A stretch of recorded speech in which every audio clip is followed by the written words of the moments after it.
Tjetër, mund të përmendim kuskuta që bëhet në jonxh, ose ai teli i nuseve që i thot populli, dhe neve mund të veprojmë kështu. Marrim për shembull në darkë një gotë qumësht, ku hedhim në të 2 thelpinj hudhra, për një të rritur, për një fëmijë të vogël, 4-5 vjeç, një thelp hudhër.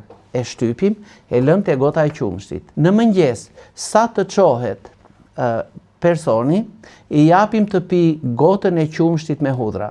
Gjithë parazitët, nga që janë të uritura, i turren këtij qumshtit dhe e marrin si ushqimin e parë të mëngjesit. Por, neve nëpërmjet qumshtit, ju kemi dhënë ato kripra toksike të sqyufurit që ndodhen në brendësi të thelbit të hudhrës dhe kemi edhe këtë dialinilin e sqyufurit, por kemi edhe kripra të tjera të sqyufurit, të cilat çlirohen dhe janë të tretura në qumësh.